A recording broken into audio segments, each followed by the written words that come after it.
الحمد لله نحمده ونستعينه ونستغفره ونؤمن به ونتوكل عليه ونعوذ بالله من شرور أنفسنا ومن سيئات أعمالنا ونعوذ بالله من شرور أنفسنا ومن سيئات أعمالنا من يهده الله فلا مضل له ومن يضلله فلا هادي له ونشهد أن لا إله إلا الله وحده لا شريك له ونشهد أن سيدنا ومولانا محمدا عبده ورسوله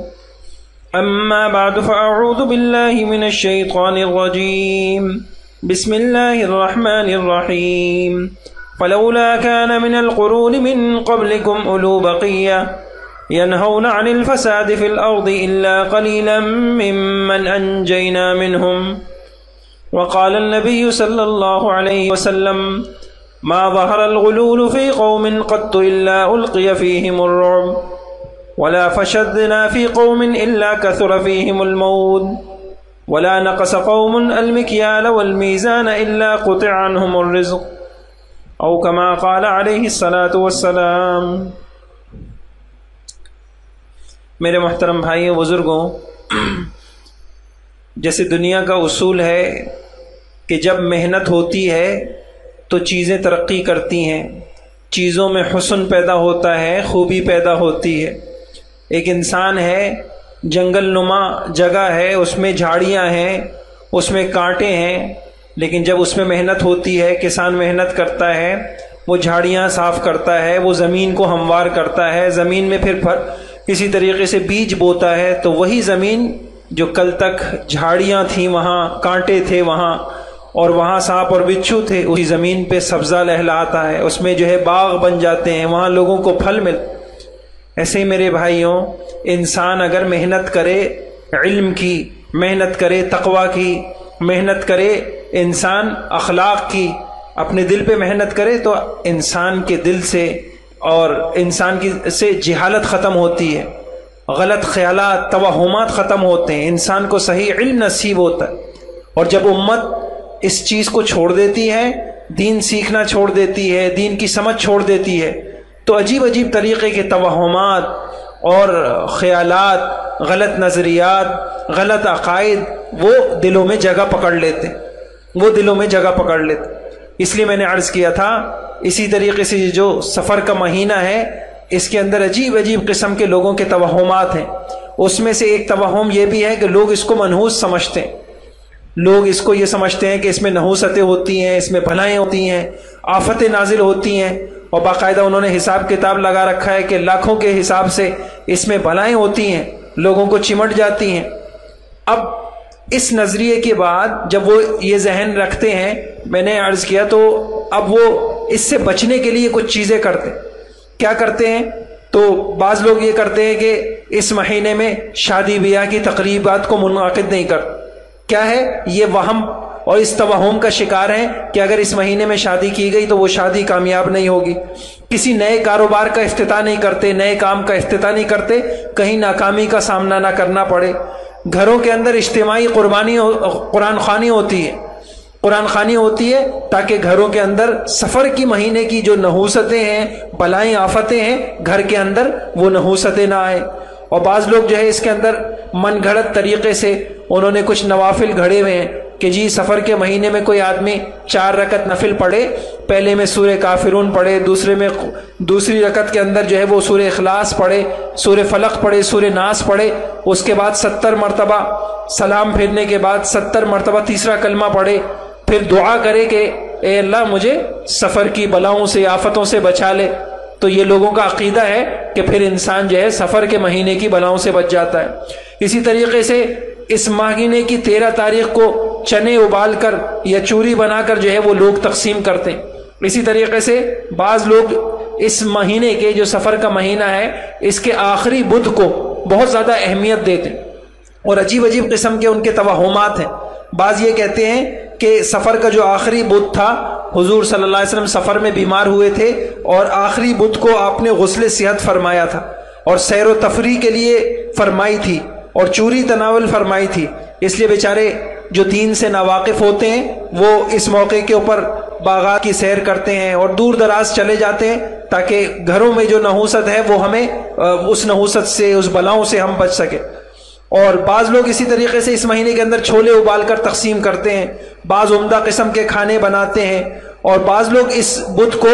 خوشی کے طور پہ مناتے ہیں اور اس کو ایک تہوار کی حیثیت دے دیتے ہیں۔ اور بعض علاقوں میں اس دن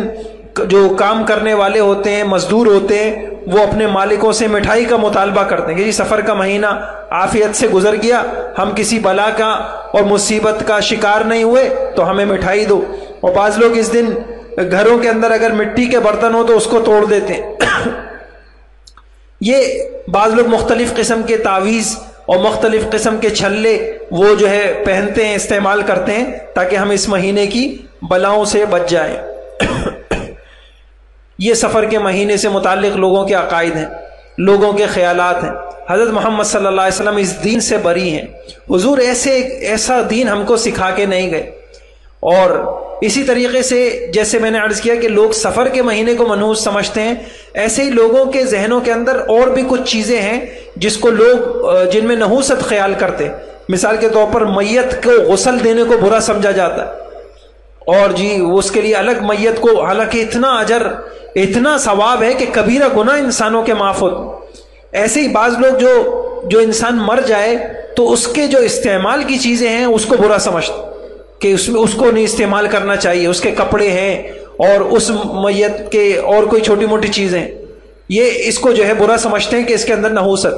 یہ بھی عجیب قسم کی بات ہے۔ حضرت تھانوی رحمہ اللہ نے لکھا کہ عجیب بات ہے کہ مردے کے کپڑوں میں تو نحوست آ گئی، مردے کی جائیداد میں نحوست نہیں آئی، اس کی جو ہے دکانوں کے اندر نحوست نہیں ہے۔ اس کے لیے لڑتے ہیں کہ وہ دکان ہمیں مل جائے، وہ جائیداد ہمیں مل جائے۔ وہ ساری نحوست جو ہے وہ اس بیچارے مردے کی قمیض کے اندر تھی، شلوار کے اندر تھی، چونکہ وہ گھٹیا سا کپڑا تھا تو اس کو اندر کہتے ہیں کہ جی نحوست آ گئی۔ ایسے ہی بعض لوگ یہ سمجھتے ہیں کہ